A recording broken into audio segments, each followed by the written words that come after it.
반갑습니다. 식사들 맛있게 하셨습니까?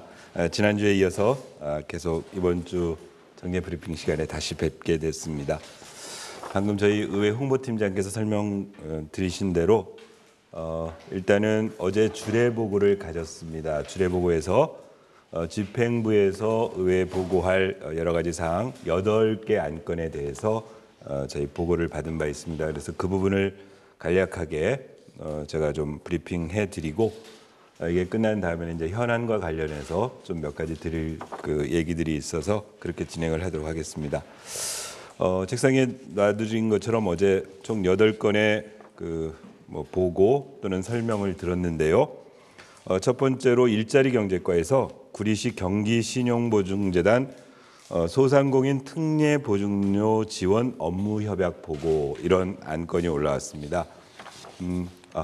마이크가 안 켜졌었나요? 네.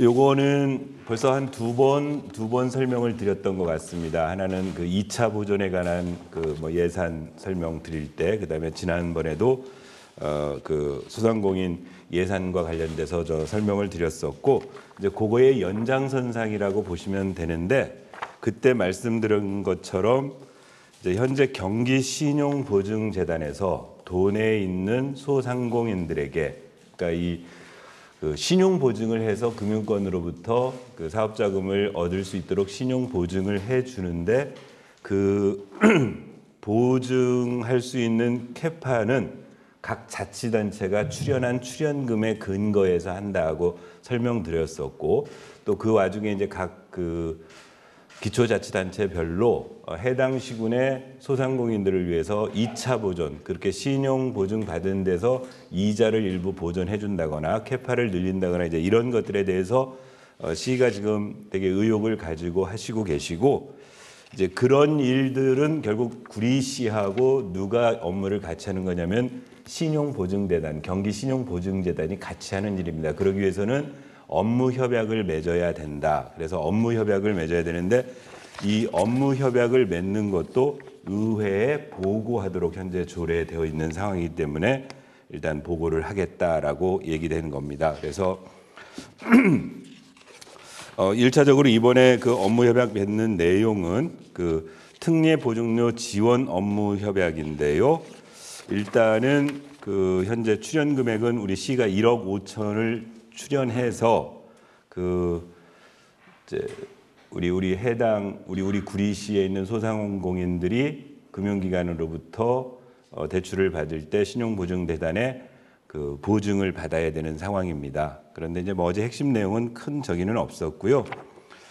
일단은 이제 이런 문제가 좀 있답니다. 어제 집행부로부터 설명 들은 내용은 예를 들어서 우리가 1억 5천을 출연해서 그러면은 15억의 보증 그 여력이 생겨나 가지고 했는데, 만약에 그만큼을 우리 시 상공인들이 못했을 때, 다 찾아먹지 못했을 때 그러면 출연금을 어떻게 하느냐 그랬더니 협약상으로는 경기도 지금 신용보증재단이 그건 보증재단에 다 귀속되는 것으로, 그러니까 우리 입장에서는 우리 시가 출연한 자금만큼을 우리 시 내에 있는 그 소상공인들이 최대한 보증받을 수 있도록 독려하고 해주지 않으면은 애써 시민의 세금을 출연해놓고 제대로 그 혜택도 못 보고 되는, 그래서 그런 것들을 좀 고칠 방법은 없느냐는 의원님들의 좀 질의가 있었습니다.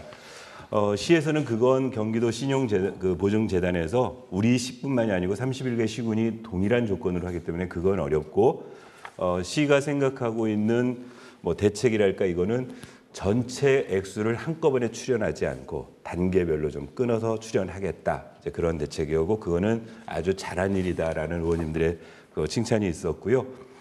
이제 하나 더 이후에 향후의 추진 계획을 보면 아까 말씀드린 것처럼 이 조례에 의해서 이 부분은 그 의회 보고한 이후에 협약을 맺을 수 있는데, 현재 그 조례에는 의회의 보고라 함은 본회의 보고, 위원회 보고, 그리고 주례회의에서의 보고까지로 이렇게 되어 있습니다. 그래서 어제 의원님들께 양해를 구해서 하루빨리 이 협약을 맺어서 준비해야 우리 시 소상공인들이 실질적인 혜택을 받을 수 있기 때문에 어제 주례보고에서 보고한 것으로 그 조례에 의해서 보고를 가름하고, 해당 일자리 경제과에서는 빨리 경기신용보증재단하고 업무 협약을 맺어서 홍보를 많이 해가지고 우리 시에 있는 소상공인들이 얼른 하여튼 7월 하반기 시작되자마자 바로 우리가 찾을 수 있는 최대한의 혜택을 보실 수 있도록 그렇게 조치하라는 얘기를 드렸습니다.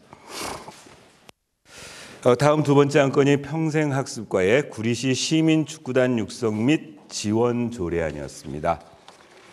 논란이 되어서 이미 브리핑 시간에 두 번, 세 번 계속 말씀드렸던 내용입니다. 민선 8기 백경현 시장의 공약 사업으로 구리시의 K4 시민축구단, K4 축구단을 창단하겠다. 그리고 지난 1회 추경 때 K4 축구단과 관련된 각종 예산을 추경안에 개상했었고 당시에 우리 구리시의회 예산결산특별위원회에서는 근거가 되는 아무런 법적 근거도 없는 상에서 편성된 예산이었기 때문에 삭감했었고 그 이후에 그 삭감된 예산과 관련해서 시장이 간부회의에서 특별 지시로 논리 정연함에도 불구하고 삭감된 예산에 대해서는 시민들에게 알리라는 지시가 있어서 본회의장에서 국장들에게 그 삭감의 이유가 논리 정당한지 안 한지도 의장으로서 따져 물은 바 있었던 그 사항인데 이번에 평생학습과에서는 구리 시민축구단 육성 및 지원 조례안을 상정하겠다고 안을 가지고 오셨습니다. 동조례는 총 6개 조항으로 된 아주 단출한 조례안이었습니다. 1조 목적 있고요. 2조 정의가 있습니다. 정의에서 구리시민축구단, 조례 제명이 구리시 시민축구단 육성 및 지원 조례안이라고 되어 있고 2조 정의에서는 이 조례에서 사용하는 구리시민축구단이란 구리시를 연고로 지역의 시민, 단체, 기업 등을 중심으로 설립된 프로축구단을 말한다. 3조에는 시민축구단 지원 해가지고 시장이 스포츠산업진흥법 시행령 제13조에 따라 시민축구단 사업 추진을 위하여 다음 각 호의 경비를 예산의 범위에서 지원할 수 있다 해놓고요. 총 6개 조항을 마련하였습니다. 첫 번째 창단 기본재산, 두 번째 시민축구단 운영비, 그리고 가로 열고 운영비는 인건비, 대출전비, 축구협회 가입비, 창단 자본금, 연회비 등을 포함한다. 3호 시민축구단 부대시설 구축을 위한 비용, 4호 각종 국내 국제 운동 경기대회 개최비와 참가비, 5호 유소년 클럽 및 스포츠교실의 운영비, 6호 그 밖에 시민축구단의 활성화를 위하여 필요한 경비. 그리고 이제 4조에는 사용료 면제 해가지고 시장이 주민 편의시설의 체육시설 사용료를 면제할 수 있다는 조항. 이 경우는 뭐냐면은 시민축구단의 연고 경기장으로 사용할 때 사용료를 면제하겠다. 그다음에 훈련을 실시할 경우에도 면제하고 시장이 시민축구단의 육성을 위하여 필요하다고 인정하는 경우에는 자원회수 시설 내 거기에는 그 운영 사용 조례가 있는데 그 조례에도 불구하고 거기에 사용료를 면제할 수 있다는 조항입니다. 5조의 경기장 사용 해가지고 있고요. 6조의 보고 및 감사. 시장은 시민축구단의 지원사업 수행에 대한 관련 자료 등을 요청할 수 있고 소속 공무원으로 하여금 관련 자료에 관한 보고를 받거나 검사 등을 할 수 있다. 조례안을 만들어왔고 이 조례안에 대해서 의원님들의 여러 의견들이 있었습니다. 요약하자면 일단 지금 이 지원 조례를 만든 건 시장의 공약 사업인 K4 프로축구단 지원을 위한 그런 법적 근거를 마련하기 위함인데 조례 제명이 구리 시민축구단 육성 및 지원 조례안이라고 해서 시민축구단하고 K4 프로축구단하고 이게 등치될 수 있느냐. 예를 들면 일반 시민들이 시민축구단이라고 하면 나 축구 좋아하고 축구 좀 잘하니까 나도 거기 가서 같이 할 수 있겠네라고 받을 수 있을 텐데 실제 내용은 K4라고 해서 프로축구단 1부, 2부, 3부, 4부 하듯이 이런 절차기 때문에 그런 혼란에 대한 문제가 오해의 소지가 있다는 지적도 있었고요. 두 번째는 이게 비록 시장의 공약 사업이긴 한데 실제 시민들이 이 K4 프로축구단이라는 것 사실은 저도 의원 되고 나서 K4가 있는지도 알았습니다. 제가 축구를 별로 안 좋아해서 그런지 아니면은 그냥 일부 그 K1 프로축구만 봐서 그런지 모르겠지만은 체계 자체를 시민들이 K3, K2, K4, K5 이런 거 있는 거조차 모르고, 그리고 그 K4 프로축구단이 가지는 어떤 그 시민을 한 군데로 모으는 의미 자체도 잘 모르고 있는데, 그런 알리는 절차조차 없이 이렇게 그냥 급속도로 하는 것이 옳으냐라는 의견이 있었고요. 더 이제 그 기본적인 관점의 문제인데요. 지금 아까 이 조례에서 보시다시피 K4 프로축구단을 상장하면 집행부에서는 어떻게 되냐면 현재 주민 편익 시설 내에 있는 축구장, 인조단지 구장으로 되어 있는 그 축구장을 K4 축구단의 연고지 구장으로 하겠다는 겁니다. 그래서 현재 주민 편익 시설에 있는 체육회 시설도 왕숙체육공원으로 옮기고 거기에 K4 축구단을 집어넣겠다고 한 건데, 1차적인 하나의 관점은 뭐냐면은 지금 그 주민 편익 시설 내 축구장 등은 우리 원래 소각장 지을 때요, 그 인근 지역에 있는 주민들의 어떤 소각장으로 인한 그 피해를 보상하는 차원에서 만들어진 시설인데, 그 시설을 이런 방식으로 K4 프로축구단에게 전적으로 사용하게 하는 것이 옳으냐의 문제. 두 번째는 그 시설 또한 현재 축구장에서는 우리 구리시에서 생활체육을 즐기는 축구 동호인들이 그 축구구장을 사용하고 있는데, 그걸 전속적으로 K4에게 줬을 때 그분들에게 돌아가는 피해는 어찌할 것이냐. 그랬더니 이제 대책이라고 얘기하는 것이 왕숙구장도 있고 저 우리 흔히 말하는 LG 구장이라고 하고 있는 시민 그 운동장, 축구장이 있다. 그런데 현재 전체적으로 우리 구리시가 가지고 있는 축구장의 캐파가 작아서 생활 축구인들이 제대로 된 축구를 즐기지 못하고 어려움이 있는데, 그 K4 축구단이 가져가는 양만큼의 구장 점유가 빠지고 나면 그게 결국은 우리 일반 시민들에게 피해로 돌아올 수 있다. 그래서 뭔가 좀 그런 대책에 대한 신중함이 있어야 되겠다라는 각종 지적들이 있었습니다. 다음 이제 세 번째가 거기 있는 것처럼 왕숙체육공원 실내 테니스장 건립 계속비 승인안입니다. 이거 지난주에 한번 말씀드렸던 내용입니다. 지난주에는 뭘로 설명을 드렸었냐면, 브리핑해 드렸냐면 우리 공유재산 관리계획 수시분으로 해서 6건의 안건이 올라왔는데, 그중에 하나가 왕숙체육공원, 지금 그때 17면이었나요? 17면인가 있던 것에 4면을 실내 구장으로 만들기 위해서 공유재산 관리계획에 반영하겠다고 지난주 주례보고에서 설명을 했고, 이번에는 그 왕숙체육공원 실내 테니스장 건립 계속비 승인안 해가지고 안이 올라왔습니다. 저 여러 기자님들께 나눠드린 주례보고 설명 순서에 보시면 어제 설명한 안건의 제목이 왕숙체육공원 실내 테니스장 건립 계속비 승인안입니다. 내용은 지난번 설명드린 것들은 똑같습니다. 당초 거기에 있는 23면이네요.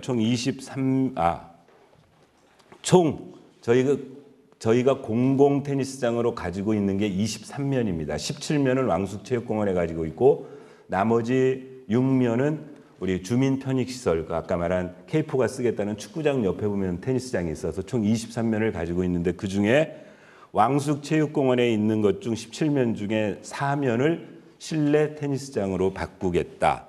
그래서 사업기간은 여기 뭐라고 나왔냐면 2023년부터 2025년까지 사업비는 45억 원이 들어가는데 시비로 하겠다. 연면적은 2,700제곱으로 지상 1층으로 해서 코트 4면에 말하자면 지붕을 씌우는 실내 코트장으로 만들겠다는 거였고요.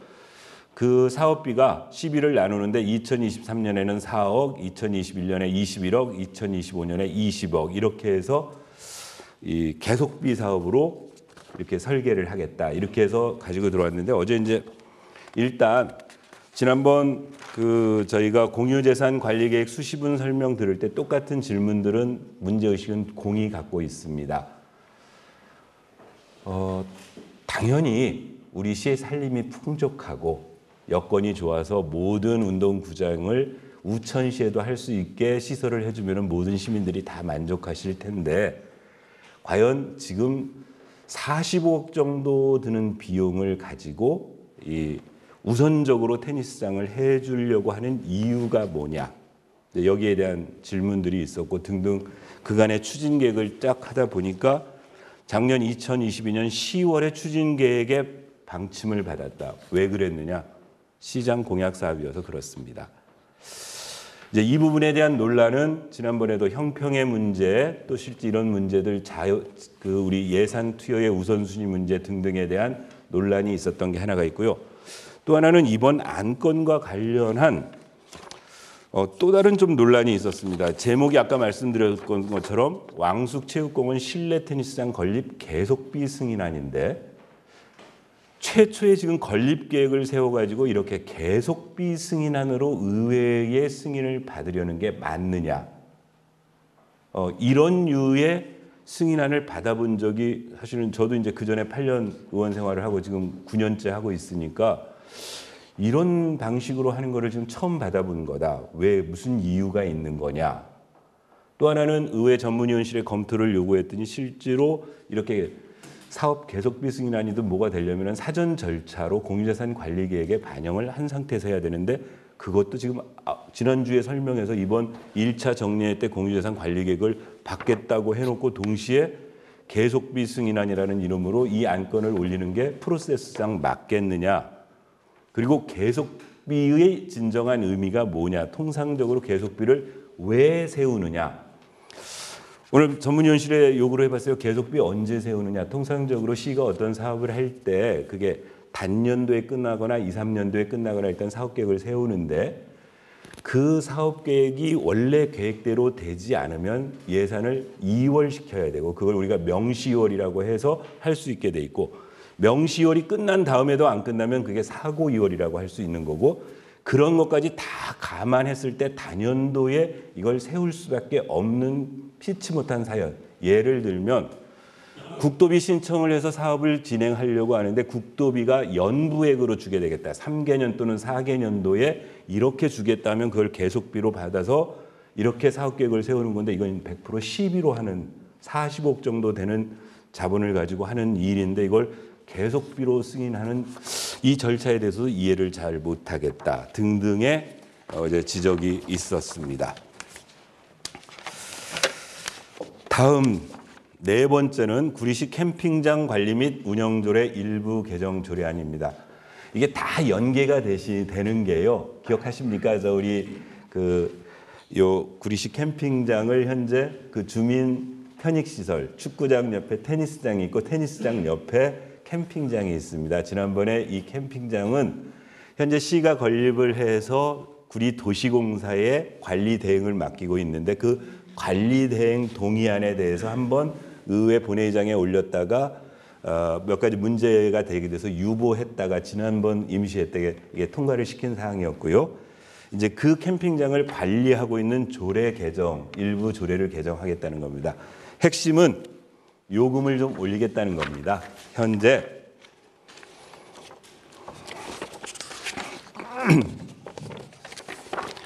현행 그 시설의 요금은 성수기 7, 8월에 사용 기준으로 해서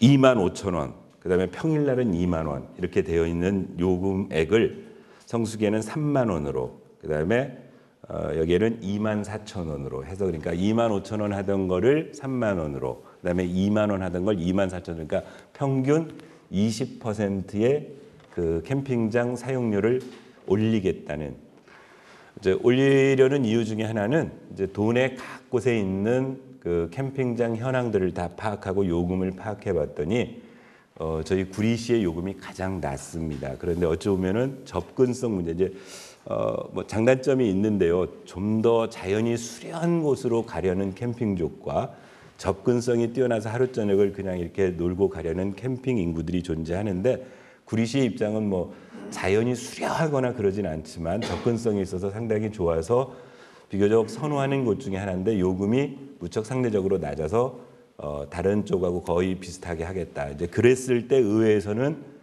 시민들의 부담 문제를 이제 의회가 하니까, 그래서 이번에는 어떻게 했냐면은 20%를 올리는 대신에 그동안은 구리 시민들에 대한 할인율이 20%였습니다. 그걸 할인율을 30%로 올리겠다. 그러면 우리 구리 시민들에게는 1,000원의 인상 효과가 생깁니다. 그동안 그러니까 20% 할인해서 25,000원 2만 원 내리던 걸 3만 원에서 30% 할인을 하니까 2만 1,000원이 되는 꼴이 돼서 1,000원쯤의 증액 요인은 시민들에게 생기는데 전체적으로 뭐 이 도시공사의 수익이라든가 이런 것들 그다음에 실지 이런 것과의 형평성 문제 이런 부분들은 맞추려고 조례 핵심 내용은 그 내용입니다. 그러니까 우리 구리 시민들께서는 이 조례가 통과되면 그동안 사용하시던 요금에서 1,000원이 증액된다고 보시면 될 것 같고요. 의원님들 요구는 여하튼 이 시설은 우리가 어떤 뭐 이걸 가지고 돈을 벌자고 하는 일이 아니고 주민들의 여가 선용을 위해서 만든 시설이기 때문에 지금도 월간 그 예약 그 사용 예약을 할 때 먼저 구리 시민들부터 받고 그 기간이 끝나면 일반 타 지역 주민들을 받고 있는데 그런 부분들에 있어서 주민들이 좀 더 원활하게 할 수 있는 그런 방안을 강구하라는 당부의 말씀을 드렸습니다. 다음 5번째 안건이 자동차 관리과에서 한 구리시 공영주차장 관리 대행 동의안입니다.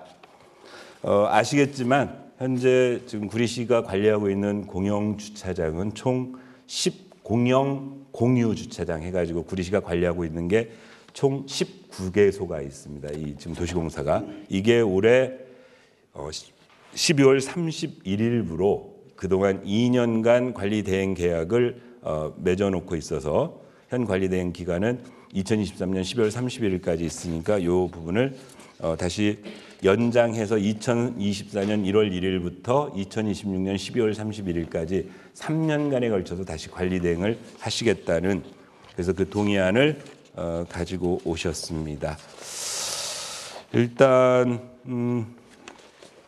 뭐 다른 것보다는 현재로서는 이제 공유 주차장에 관한 얘기들이 좀 있었고요. 이제 공영 주차장이 있고 공유 주차장이 있는데 공유 주차장 중에 도시공사가 관리하고 있는 곳이 2개 있습니다. 부양초등학교 운동장에 마련된 공유 주차장하고 또 한 곳이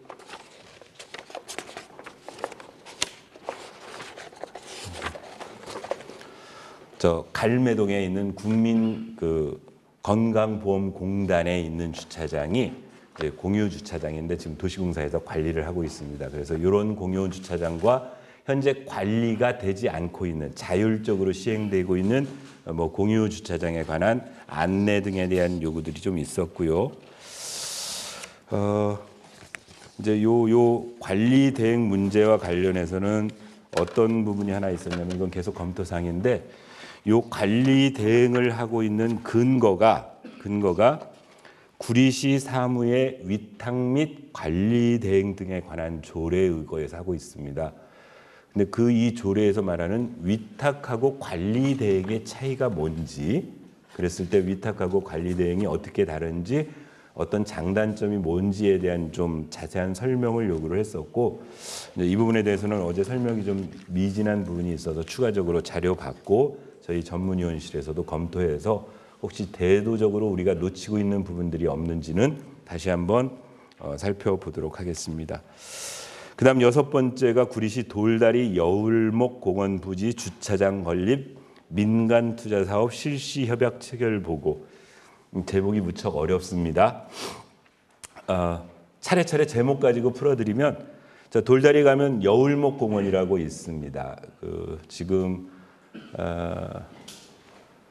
어디라고 설명? 스타벅스 돌다리 사거리의 스타벅스 뒤쪽 편에 보면 공원 하나 있는데요. 그 여울목 공원입니다.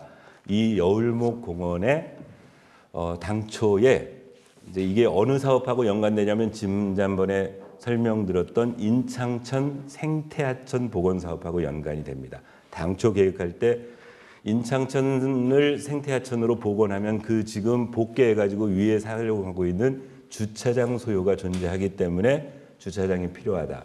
이제 그렇게 진행하다가 지난 안승남 시장 시절에서는 생태하천 사업을 포기하고 거기를 공원화 사업으로 그런데 하여튼 공원화를 하더라도 거기에 있는 주차 공간은 없어지는 거니까 역시 여울목 공원에다가 주차 빌딩을 지어서 주차 건물을 지어서 그 복개천 위에 현재 사용하고 있는 주차 소요를 감당하겠다라는 취지에서 시작한 사업입니다. 그래서 위치가 돌다리 526-2번지 1원에 있는 1923제곱미터의 부지에 이걸 도시계획에서는 이미 공원에서 주차 빌딩으로 바꾼 상태로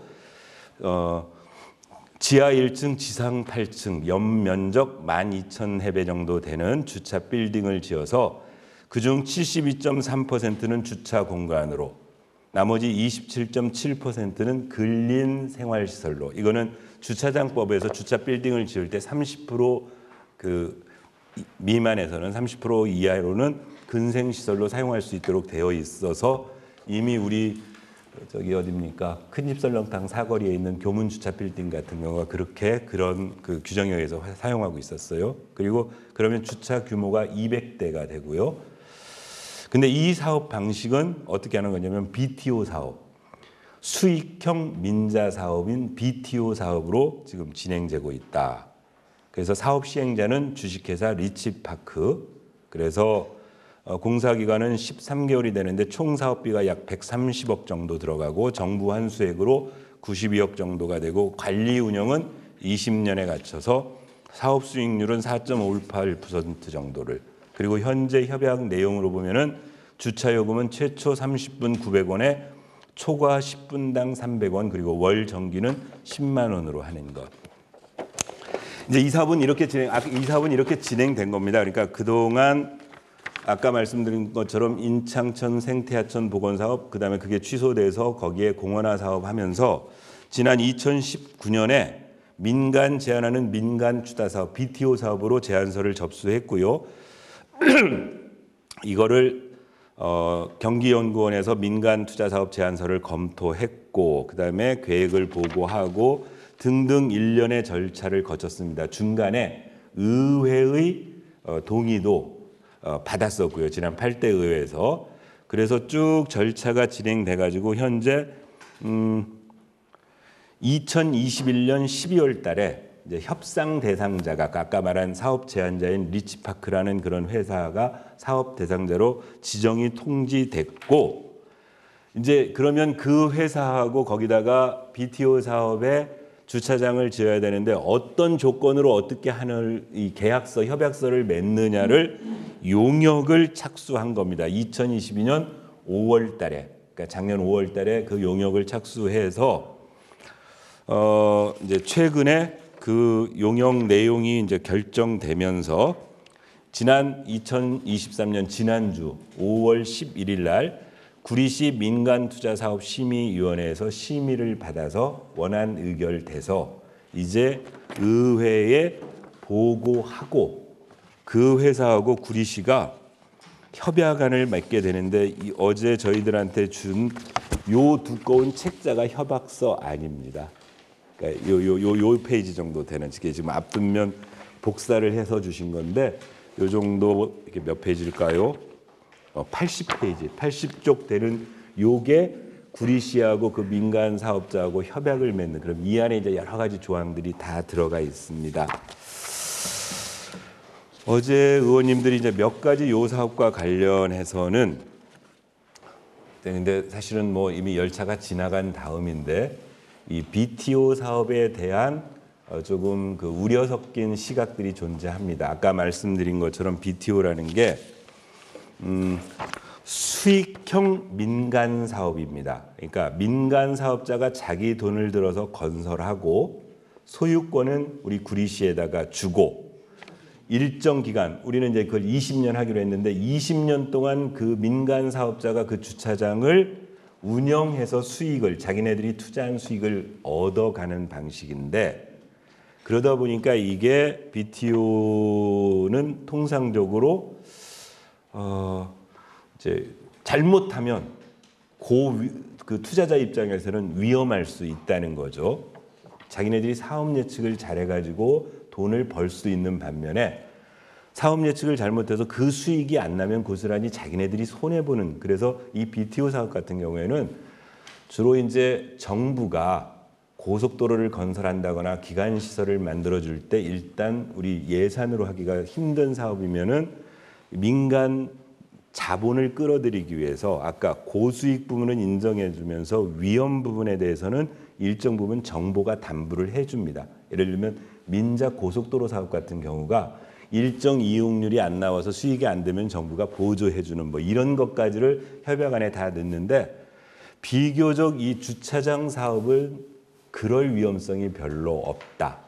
더군다나 기자님들 구리시를 잘 아시겠지만 지금 그 여울목 공원에 만약에 주차장이 세워진다고 하면 우리 전통시장이라든가 그 돌다리 사거리 일대를 이용하는 수많은 차량들이 거기는 1차적으로 이용 가능하고 또 하나는 더 중요한 건 주차도 주차지만 아까 말씀드렸던 것처럼 총 전체 면적의 30%를 근생시설로 쓸 수 있는데 거긴 그야말로 A급 상권 아닙니까?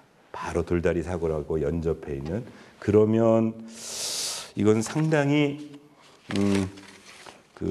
어찌 보면 위험은 적고 수익은 보장되는 사업인데 이걸 왜 BTO 사업으로 했을까라는 이제 구대의회 의견이 있는 거죠. 그런데 이건 이미 전임 시장 시절 전대 의회에서 여러 가지 동의 절차를 거친 거기 때문에 지금 어떻게 할 수는 없는데 일단 이제 저희 구대의회 의원님들 입장에서는 차라리 이 사업을 민간 투자 사업으로 하지 말고 구리도시공사의 재정 사업으로 했다면, 왜냐하면 아까 말한 대로 사업비가 130억 정도 들어가는데 지금 현재의 구리도시공사의 자본금 수준으로 보면 이 정도는 뭐 충분히 할 수 있는 사업이거든요.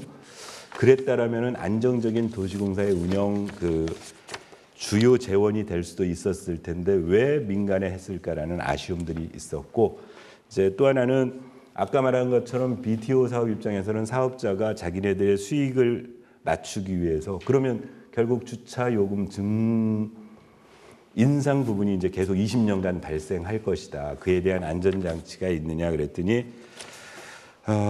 일단 물가 인상률을 적용하겠다. 그러니까 이 협약서 내에 물가 인상률 이상으로는 안 되도록 할 거고, 또 하나는 거기에 들어가 있는 근생시설에도 임대차 보호법에 따라서 보장받을 수 있게, 그래서 과도한 인상 요인은 없도록 관리하겠다 등등의 말씀이 있었습니다. 또 하나는 어떤 우려도 전달을 했냐면은 아까 설명드린 것처럼 이 주차 빌딩은 현재 그 인창천 상부에 있는 복개된 그 주차 공간을 대체하기 위해서, 그러니까 현재 지금 주차 소요가 발생하고 있는 곳의 대체 사업인데 만에 하나 이 민간 사업자가 그 주차 빌딩의 근생 시설의 수익률을 높이기 위해서 과도한 주차 소요가 생기는 업종, 예를 들면 어제 이제 예를 들었던 것 중에 스크린 골프장 얘기가 나왔습니다. 왜 그랬냐면 우리 유통종합시장 그 엘마트에게 해주고 나서 그 위에 이제 스크린 골프장으로 이제 전대 또는 뭐 이런 방식의 문제가 발생을 했기 때문에 스크린 골프장은 전적으로 주차 수요를 유발하지 않습니까? 스크린 골프 이용자들이 전부 자기 차를 가지고 오니까 이제 그런 시설이 들어오게 되면 원래 그 빌딩 주차 빌딩이 소화해내려는 그 인근의 주차 소요보다는 근생 시설에 들어온 업체의 주차 소요가 발생할 요소가 크니까 그런 부분들에 대해서도 대책을 마련해라, 이런 의견 제시들을 하셨습니다. 이제 다음 공원 녹지가에서 두 건에 관해서 설명을 했습니다. 이제 장자호수 생태공원 4단계 공원 조성 계획 실시 설계 용역 보고, 장자호수 공원 생태공원 확장 사업 계속비 변경 승인안. 어제 순서는 7번, 8번으로 했는데 저는 거꾸로 설명을 드리겠습니다. 일단 장자호수 생태공원은 이제 당초 구성할 때에서 계속 확장 사업으로 확장 사업이 1차, 2차, 3차에서 지금 이제 4차 사업을 3차까지는 준공이 됐고 4차 사업으로 지금 진행을 할 것이다. 이제 그래서 계속비로, 그래서 왜 그랬냐면은 이 확장 사업은 당초에는 2015년에 시작해서 2025년까지 해서 4차 사업을 해서 그 확장 사업을 다 해갔다고 했는데 이게 2027년까지 기간이 조금 연장돼야 되겠다. 기간 연장뿐만이 아니고 여러 가지 이유 때문에 일단 그 사업비가 당초에는 520억 원 정도 들어가는 걸로 예정했는데 230억 정도가 증액돼서 751억 원으로 사업비가 증액된 요인, 이걸 반영해서 계속비 사업 변경 승인안을 받아야 될 상황이 돼서 이제 설명드린 겁니다. 그러니까 이 사업처럼 보통은 계속비 변경, 계속비 승인안을 받는 거거든요. 근데 아까 실내 테니스장은 처음 만들 때 계속비 승인안으로 가져오니까 이제 의회가 좀 이상하다고 했었고요. 그러면 231억 정도의 그 예산이 늘어났는데 어디에서 늘어났느냐? 일단은 토지 보상비가 당초에 비해서 한 144억 정도 늘어났고 공사비가 한 75억 정도 늘어났고 오히려 설계하면서는 이 조정하면서 설계비는 좀 줄었는데 그다음에 부담금, 농지나 산지 거기에 농지 전용 부담금이 한 14억 정도 늘어서 총 한 230억 정도의 예산 변경 소요가 생겼다. 뭐 등등의 얘기였습니다. 일단 모든 의원님들이 당초 계획됐던 장자 호수 생태공원 확장 사업에 대해서는 뭐 이견의 여지가 없었고 계속비 변경에 있어서도 피치 못할 사안으로 이해를 하셨고요. 그래서 잘 진행해서 시민들에게 좋은 그 완성된 생태호수 공원이 될 수 있도록 하라는 격려의 말씀이 있으셨고 이제 그 4단계 사업의 공원 조성 계획을 지금 하고 있는데 실시 설계 앞두고 지금 용역을 하고 있다는 겁니다. 그래서 용역 제목이 뭐냐면은 장자호수 생태공원 4단계 공원 조성 계획 결정 및 실시 설계 용역 해가지고 작년 4월부터 올해 7월까지 지금 용역을 진행하고 있습니다. 진행을 하고 있어서 그 중간 과정으로 용역비가 한 5억 5천 정도 들어가는 용역이고요. 용역사는 KG 엔지니어링하고 경호 엔지니어링이 공동 도급해서 수행하고 있어서 그동안 용역 착수 보고에 됐고 시민 의견 설문조사도 있고 중간 보고도 했고 그래서 최종적으로 일단 2004월에 4단계 사업은 한꺼번에 쫙 진행을 하는 게 아니고 4-1단계, 4-2단계, 4-3단계로 나누어서 진행하겠다. 핵심 내용은 그냥 이런 정도로 이해를 하시면 될 것 같습니다. 요 도면을 좀 멀지만 보여드리면 요 장자호수공원이 이렇게 길쭉하게 되어 있는데 기존의 1단계, 2단계, 3단계 확장은 요 호수를 기준으로 할 때 북단 쪽에 북쪽 편에서 단계적으로 늘려간 겁니다. 그래서 3단계는 저쪽 우리 그 작년에 정원 박람회 했던 이제 그쪽을 한 거고 이번 4단계는 남단 부분 현재는 그 호수 저 제방 위로 그냥 이 산책로만 되어 있는 이 부분을 조금 더 넓게 확장해서 이렇게 길쭉하게 요런 계획으로 지금 확장 계획을 세우고 있고 상황에 따라서 지금 일부분 4-1단계 여기하고 여기는 4-1단계 구역으로 자르고 중간에 4-2 구역은 이쪽에서 추가적으로 하고 4-3 구역은 여기로 하겠다. 이유는 뭐냐면은 특히 요 4-3 구역 같은 경우에는 현재 거기에 혹시 기자님들 가보셨겠지만 거기에 반려견 놀이터 혹시 보셨습니까? 네, 반려견 놀이터가 있는데 요 계획에 의하면 반려견 놀이터는 좀 더 하단부 쪽으로 공원 하단부 쪽으로 이전해서 거기 센터까지 지어지는 장기 계획으로 됐는데 그건 이제 산업지원과에서 하는 사업이어서 그 사업과 연계돼서 그때까지 기다릴 수 없으니까 우선 공원 녹지가에서 할 수 있는 1단계 사업하고 그다음에 중간 2단계 사업하고 산업지원과와 연계지어서 3단계 사업을 이렇게 구간을 정해서 나눠서 하겠다. 여러 가지 아이디어들 또는 시민적 관점에서 이용객들의 편의를 증대시키고 시민들이 만족할 수 있는 여러 가지 얘기들을 어제 의원님들이 그래서 어제 주례보고가 한 4시 반 넘어서 끝났습니다. 여기에 예를 들면 뭐 어떤 나무를 식재하는 게 좋으냐, 보행로를 어디에 두는 게 좋으냐, 자전거 도로를 어떻게 하는 게 좋으냐, 또 요 계획 중에 일부는 여기에 수변 무대를 공연 무대를 설치하겠다는데 이 무대의 기능을 기존의 장자호수공원에 있는 무대와 어떻게 역할 분담을 하는 게 좋으냐, 나무는 어떤 나무를 식재하는 게 좋으냐, 주민들의 접근성은 어떻게 뭐 이런 등등의 여러 가지 말 그대로 의원님들이 다양한 의견을 제시해 주셔서 이후에 어제 용역사 담당 이사님도 오시고 공원녹지과장 오셔서 혹시 계획에 일부 지금 수정할 수 있는 부분은 수정해서 그렇게 반영하도록 말씀드렸습니다. 아무쪼록 이 장자호수공원은 이제 4단계가 끝나면 일단 완결이 되는데 하여튼 우리 구리시의 남측 부면에 가장 좋은 공원으로 시민들에게 사랑받고 또 그 기능을 다 할 수 있는 그런 공원으로 잘 조성되었으면 좋겠다는 그런 바람을 전해드렸습니다. 여기까지가 어제 그 총 8개 건에 대한 설명드렸던 내용입니다. 혹시 질문하실 게 있으시면은 요거부터 받고 이제 그다음 현안을 하도록 하겠습니다. 질문하실 분들 손 들어주시면 저희가 마이크 전달하도록 하겠습니다. 뭐 특별히 어제 설명과 관련해서 뭐 집행부하고 저희가 뭐 의견이 갈리거나 또는 뭐 이런 것들은 아까 우리 그 테니스장 그 부분에 관해서는 좀 의견들이 좀 나뉘었었고 나머지는 뭐 현실적으로는 뭐 그런 부분은 없었던 것 같습니다. 혹시 뭐 이제 나중에 기사 쓰실 때 궁금하신 게 있으면 개인적으로 전화 주시면 추가적인 것들은 제가 설명드리도록 하겠습니다. 이렇게 해서 이제 어제 거는 끝났고요. 오늘 이제 뭐 현안에 대해서는 일단은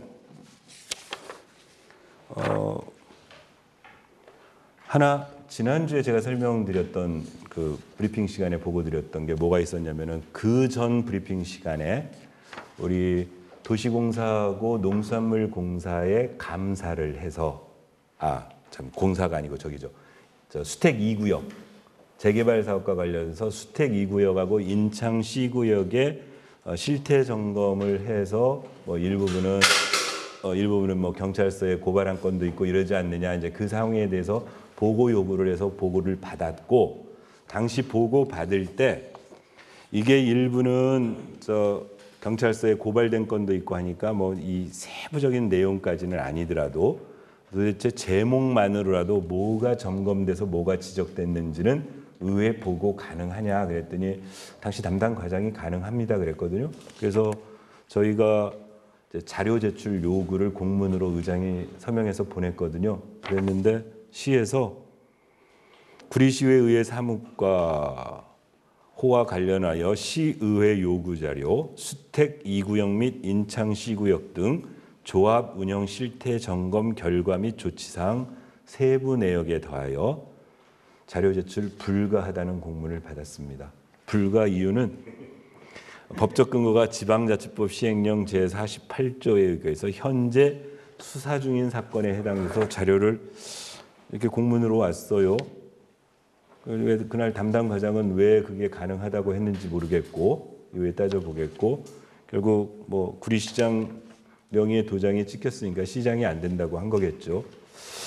일단 방법은 찾아보겠습니다. 행정사무감사 기간 동안에도 역시 이 부분이 조사의 한계를 가지고 하는지 그래서 제가 작년 행정사무감사 할 때는 통상적으로 행정사무감사 특별위원회 위원은 아니지만 통상적으로 의장 자리도 마련해 놓고 들어가서 행조특위위원장님이 발언도 시켜주시고 하거든요. 근데 제가 작년에는 격려 방문한 거 딱 1회를 빼고는 행정사무감사장에 가지를 않았는데 올해는 이렇게 제출받지 못한 자료 부분에 대해서는 저도 행감장에 가가지고 담당 부서장 또는 국장들로부터 해당 내용에 대한 좀 청취를 해야 되겠다는 각오를 다지고 있습니다. 그래서 자료 받지 못한 부분은 이후에 행감을 통해서 조금 더 하겠다.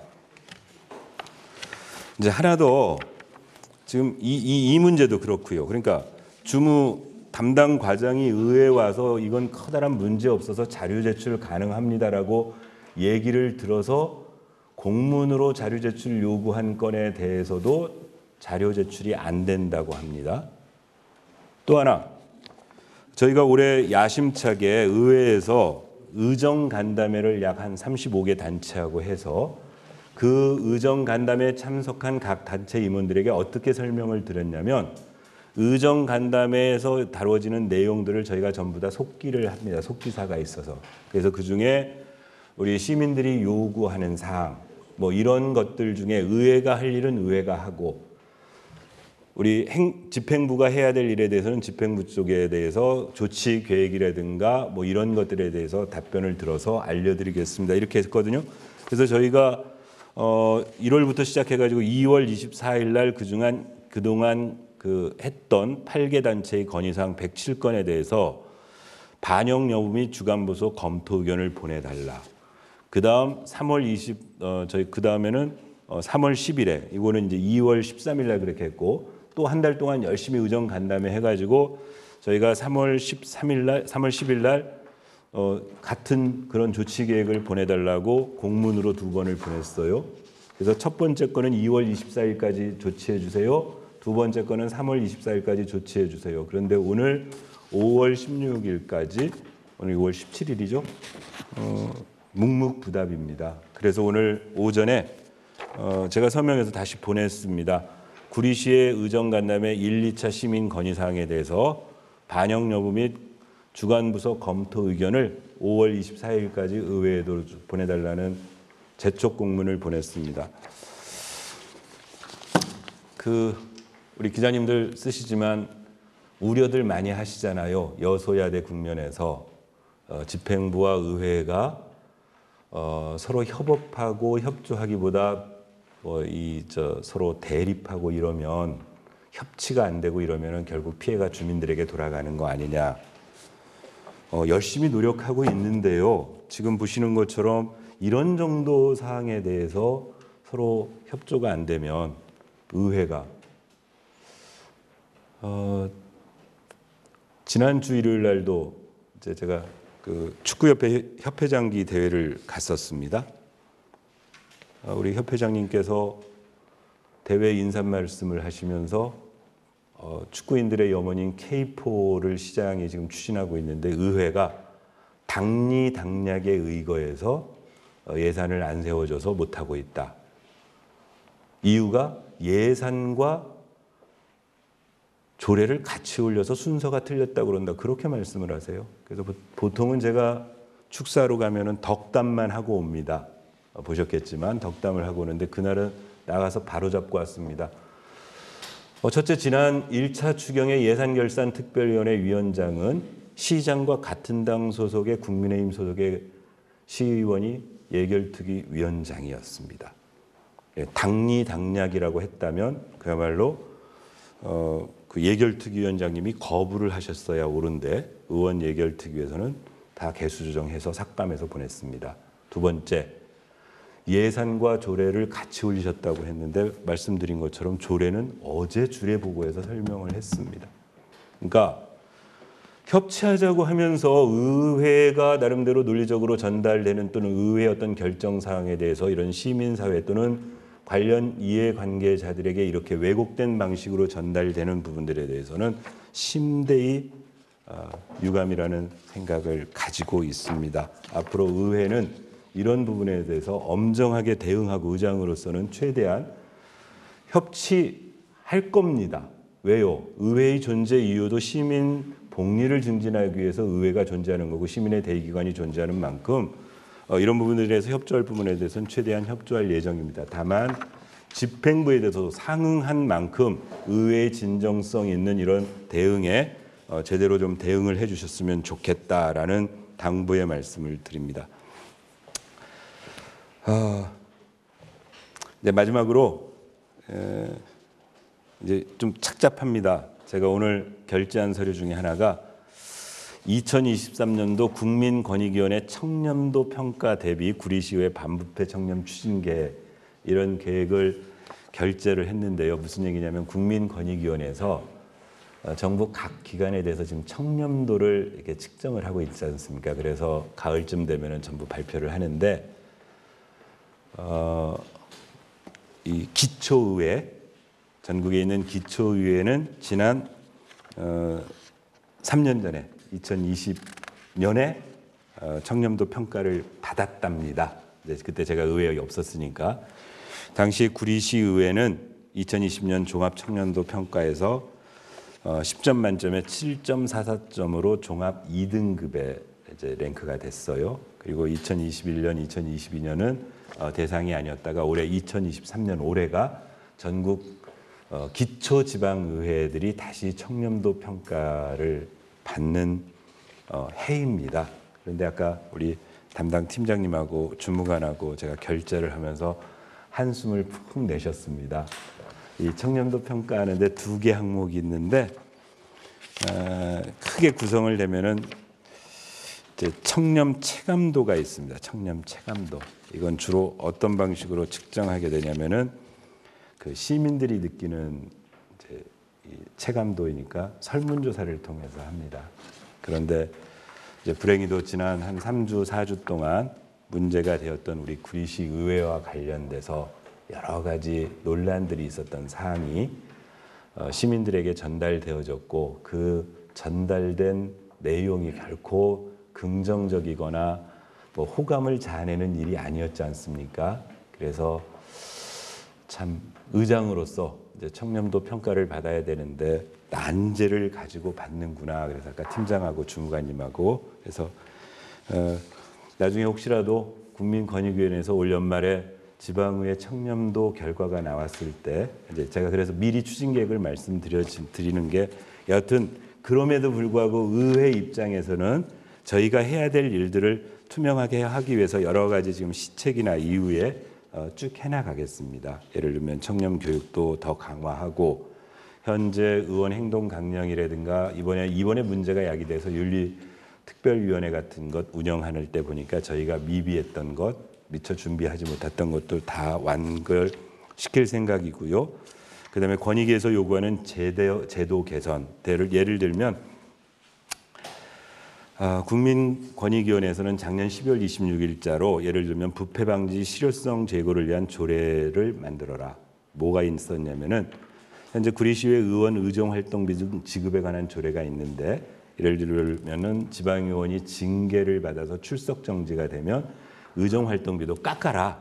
이게 국민권익위원회 권고 사항인 겁니다. 그다음에는 지방의원이 구속되는 경우에도 구속 기간 동안에 의정 활동비를 주지 않도록 그런 식의 제도 개선을 하라 등등의 권고 사항이 있었는데 뭐 이런 부분들에 대해서도 최대한 다 반영해서 제도 정비하겠습니다. 또 하나 거기 보면은 우리 뭐 이해 충돌 방지 담당관을 지정하라든가 의원 겸직사항 점검 및 신고 사항도 규정에 따라서 보다 철저하게 지난번 설명드린 우리 경실련에서 조사할 때 구리시가 왜 보수 공개 안 했느냐 이런 논란이 없도록 이런 부분들까지 다 해낼 거고요. 다만 그럼에도 불구하고 우리 시민들이 느끼는 우리 구리시 의회에 대한 부정적인 이번 일로 인해서 끼쳐진 것들이 걱정은 됩니다. 마지막으로 지난주 제가 그 보고했을 때 그다음에 그때도 우리 같이 참석했던 언론인들께서도 당시는 이제 신동아 의원님의 그 보도와 관련된 그 공무원과 관련된 보도와 관련해서 의장으로서 공개 사과할 용의가 있느냐 물어보셨고 또 지난 그 일이 있고 나서 이번 주 초에 우리 그 구리시 의회 앞에서 시민단체 분들이 오셔서 오전에 집회를 하시고 그 대표자들이 제 방에 와서 저하고 면담을 하면서도 의장으로서 공개 사과할 용의가 있느냐. 그리고 그분들은 제가 기자님들께 의장으로서 사과한 부분은 그건 사과로 받아들일 수가 없다. 홈페이지에다가 사과문을 공개해야 그걸 사과문으로 받아들이시겠다. 그래요. 그래서 저는 언제든지 지금까지도 계속 사죄의 말씀을 드렸고 의장으로서 충분히 그렇게 할 용의가 있다라고 말씀드렸습니다. 그래서 그냥 여기서 브리핑 시간에 그냥 설명드리는 걸로는 미진할 것 같아서 저의 공개 사과문을 제가 작성을 해왔습니다. 그래서 이 공개 사과문은 오늘 낭독해서 우리 시민 여러분께 알려드리고 구리시 의회 홈페이지에도 의장으로서의 이번 일들과 일련의 일들에 관련해서 시민들께 죄송하다는 그런 말씀을 드리겠습니다. 제가 낭독하겠습니다. 자료 지금 받으셨을 테니까요. 구리 시민 여러분 죄송합니다. 존경하는 20만 구리 시민 여러분, 구리시 의회 의장 권봉수입니다.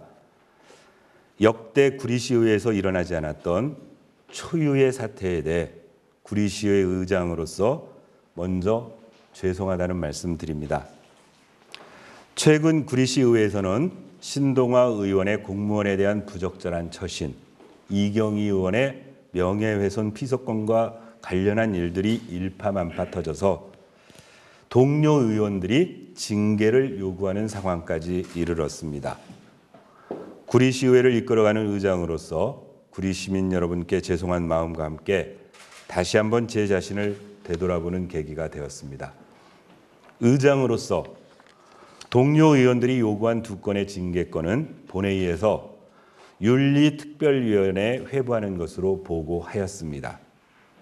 윤리특별위원회는 최대 2개월간의 심사 과정을 거쳐 결과를 본회의에 보고하도록 되어 있습니다. 최종적으로 본회의 의결을 통해 징계가 결정되며 징계의 종류는 공개회의에서의 경고 및 사과, 30일 이내의 출석 정지와 제명이 있습니다. 어떤 결과가 나오든 해당 의원은 겸허히 결과를 수용하고 이를 따라야 할 것입니다. 이 사건이 공정하게 잘 마무리될 수 있도록 최선을 다하겠습니다. 일부 언론에서는 제1차 정례회와 행정사무감사를 앞두고 협치가 안 되고 있다라는 우려를 전해주고 계십니다.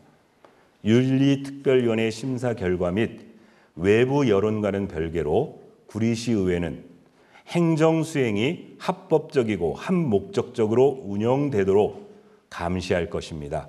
이는 의원으로서 마땅히 해야 할 일입니다. 따라서 8명의 시의원들은 본연의 직무를 수행할 것을 약속드립니다. 다시 한번 큰 상처를 입으신 시민 여러분께 깊은 사과의 말씀을 전합니다. 구리시의회는 시민의 대의기관으로서 원칙을 지키며 가치를 높여나가는데 최선을 다할 것을 약속드립니다. 2023년 5월 17일 구리시의회 의장 권봉수.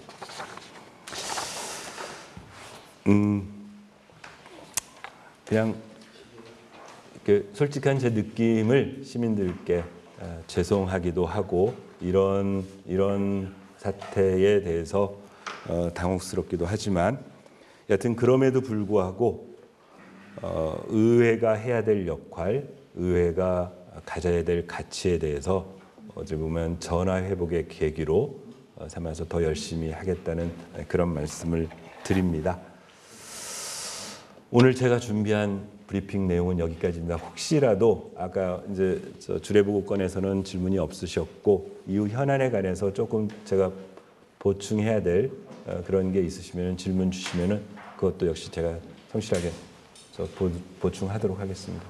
예, 우리 한수목 특위위원장이 지금 누가 거론된 겁니까? 현재 규정은 이렇게 되어 있습니다. 작년 지방자치법의 개정으로 윤리특별위원회를 상설하도록 되어 있고 그러면 대부분의 지금 기초지방의회에서는 윤리특별위원회를 상설한다는 개념을 상설된 위원회에다가 그 기능을 맡기고 있습니다. 우리 구리시의회는 운영위원회가 있어서 현재 윤리특별위원회 운영에 관한 규칙에 보면은 운영위원회가 윤리특별위원회의 기능을 담당하도록 되어 있습니다. 현재 구리시의회 운영위원회는 의장과 부의장을 제외한 6명의 의원으로 구성되어 있고 그 위원장이 신동아 운영위원장입니다.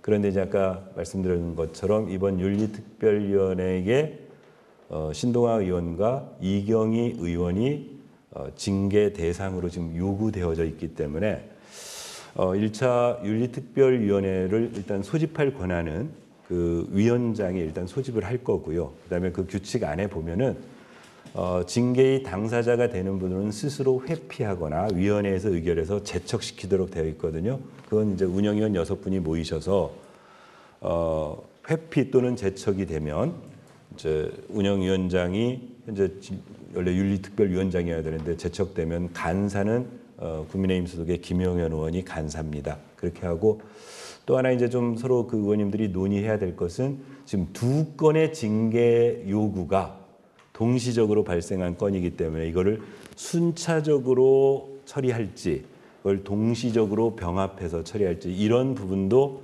그 윤리특별위원회가 열려서 그 위원님들 간에 논의를 좀 해보셔야 될 상황입니다. 이번 윤리위가 제가 보기에는 초유의 선택가 네.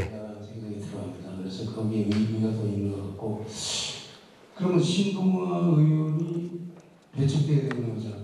이제 제외돼야 된다는 얘기고. 네. 근데 지금 저희가 조금 의아했더니 이경희 의원 같은 거는 전혀 생각을 못했던 거거든요.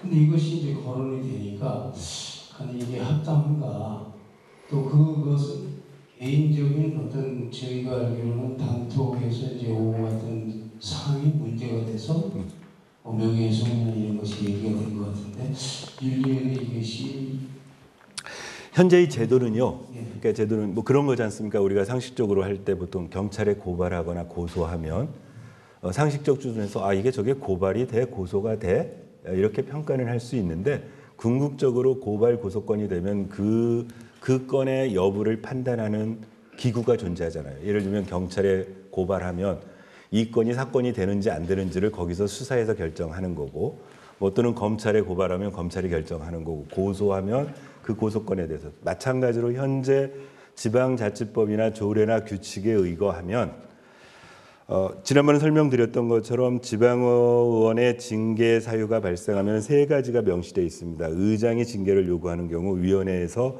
위원장이 요구하는 경우, 그다음에 의원 연명 5분의 1 이상의 연명을 받으면 징계 요구를 할 수 있도록 그 프로세스를 정해놨고 여하튼 그러니까 신동아 의원에 대한 징계 요구는 뭐 보도가 어찌됐고 같이 그거는 이제 외부의 평가이고 내부적으로 보자면 김한슬 의원의 2명의 의원이 징계 요구를 의장에게 제출했으니까 안건이 말하자면 성립된 거고 그다음에 지금 말씀하신 것처럼 이경희 의원에 관한 건도 뭐 그게 어떤 사항인지 그건 둘째 치고 일단 정은철 의원의 2인의 의원으로부터 징계 요구 심사가 요청되어졌고 현재 절차는 의장이 이 건이 윤리특별위원회로 회부될 건인지 안 할 건지 뭐 심사하거나 판단할 아무런 권한이 주어져 있지 않습니다. 의장은 그렇게 접수됐을 때 본회의에서 보고하고 윤리특별위원회로 넘기라고 되어 있으니 자 이제 윤리특별위원회에서 이 건이 지금 심사해달라고 요구했기 때문에 우리 한승목 의원님 얘기하신 대로 이 건은 이건 무슨 징계 건이나 이런 게 아니어가지고 그냥 폐기할 수도 있는 거고요. 또는 그건 이제 판단은 윤리특별위원회에서 해보라. 근데 이제 그동안 마침 아까 점심 먹으러 갔더니 국회에서도 지금 윤리특별위원회 관련해서 막 이제 문제가 되고 있으니까 화면에 뭐 윤리특별위원회 운영하는 이런 막 그림이 나오는데 저희 지방자치법도 국회법을 거의 원용해서 그대로 지금 되고 있습니다. 징계의 종류 4가지도 공개 회의석상에서의 경고 및 사과, 출석 정지, 제명이 국회의원도 똑같이 적용되고 있거든요. 실제 죄가 안 되고 되는지 해당되는지 안 되는지 윤리특별위원회에서 다룰 겁니다. 다룰 거고 이제 그동안 이런 일들을 서로 안 한 이유는 이제 동료 의원들 간에 뭔가 징계를 요구한다는 부분에 대해서 상당히 인간적으로 서로 어렵다는 점들 때문에 지난 30여 년간 구리시의회가 운영되면서 그간에 뭐 물의를 일으킨 일이 왜 없었겠습니까? 있었음에도 불구하고 이런 일이 없었는데 이제 제가 의장을 하는 동안에 그게 동시적으로 2건이 발생을 하니까 심히 좀 자괴감도 들고 여하튼 제가 뭘 잘못했나 싶은 그런 생각도 들고 하지만 여하튼 절차에 따라서 잘 그다음에 시민들도 이해할 수 있는 부분으로 잘 정리될 수 있도록 관리 잘 하겠습니다.